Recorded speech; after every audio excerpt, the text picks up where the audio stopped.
Hi, this is Arthur, and this is a summary and explanation of the main story from the event Unreconciled Stars, released in the game Genshin Impact version 1.1. The Traveler talks to Catherine, who commissions them to investigate meteors that have landed all over Mondstadt and Liyue. Anyone who touches the meteors enters a deep sleep. Fischl soon arrives with a talking crow named Oz. Catherine introduces Fischl as a senior member of the Adventurers Guild and asks them to work together. The Traveler and Fischl head over to Springvale, where many people have fallen victim to the meteors. They check on the victims, who all seem to be dreaming. Just then, Draft comes by and says someone named Alan ran off to check out a meteor. They go look for Alan and save him from some slimes. Alan directs them to a meteor and Fischl's vision reacts to it. Oz says it must be because the meteorite contains elemental energy. They then use Fischl's vision to track down and clear out all of the shards of meteorite in the area. They head back to Springvale and the sleeping victims have all woken up. Sometime later they meet with Fischl at Springvale again, and Fischl says they've been invited to Dawn Winery. They head over and meet Adeline, the head housemaid who invited them. Adeline says one of their employees was affected by the meteor shards in Springvale, but has recovered thanks to them. Adeline invited them over to thank them, but also asks them to find 2 more employees who've gone missing. The employees are named Ben and Fritz. The Traveler agrees to help and they head to Liyue. They eventually find the cart and someone sleeping next to it, likely Fritz, who seems to have become a victim to a meteorite. There's also another guy there wearing a big hat.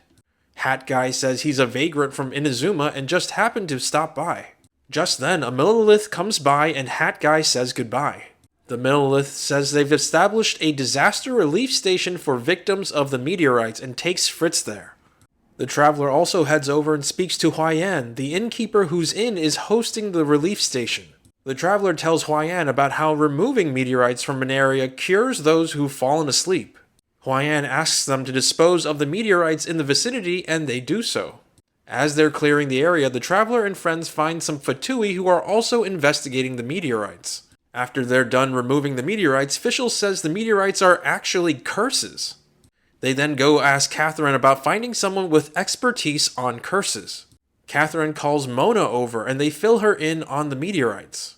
They then go with Mona outside the city and Mona uses her hydromancy astrology magic. Mona says the stars that made up a constellation turned into meteors and fell from the sky. Mona doesn't know why this happened but says she can locate more of the fallen meteorites for them to dispose of. The Traveler then cleans up the identified meteorites and returns to Mona. Earlier, when the Traveler was visiting victims, it seemed they all dreamed of a snowy mountain. Mona now suspects they all had the same dream and asks the Traveler to go investigate. The Traveler and Fischl go to Chingsa village, which has also been hit by meteorites. They help clean up the meteorites and visit a victim who just woke up. The victim says he dreamt he was at a mountain and was consumed with the idea of climbing it. They report back to Mona, who uses her magic again and sees the name Leonard. Just then, Hat Guy shows up and Mona teleports everyone away. It is revealed that Hat Guy's name is Scaramouche and is actually one of the 11 Fatui Harbingers. It seems Scaramouche intended on killing the Traveler before Mona teleported them out. A large meteor then flies by and Scaramouche orders his subordinates to go investigate. We move to the Traveler's perspective and Mona lets them know Scaramouche was a Fatui Harbinger. Mona could sense Scaramouche was extremely powerful. It is clear the Fatui have a connection with the meteors. Mona then senses the largest meteor yet just landed and they head over and look at it. Sometime later the group meets up again and Fischl says she must leave as volunteers are needed to help manage the meteorite victims. Fischl leaves with Oz and Mona uses her magic on meteorite dust she gathered from the big meteor. It seems the meteor is hundreds, maybe thousands of years old, and whoever this Leonard was must have lived a very long time ago. Mona says the meteorites carry his will and can pass it on to others.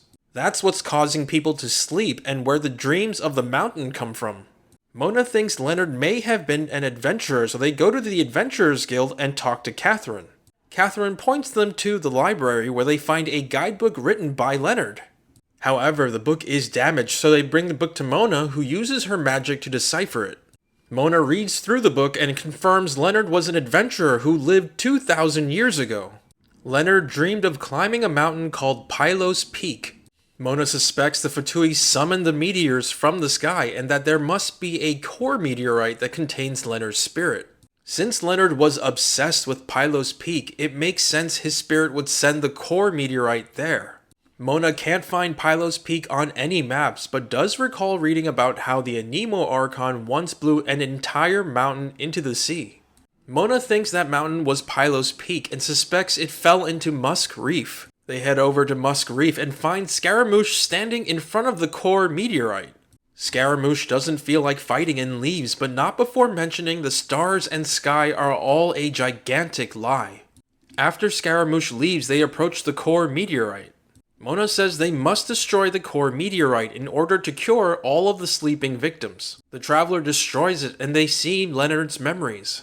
It seems Leonard was an adventurer who failed to climb Pylos Peak. That failure led him to invent the glide wings that are commonly used across the world today. The memory ends and the group is satisfied with finishing the commission. And that is the end of this quest in this video. If you like what you've seen here, please like, comment, and subscribe.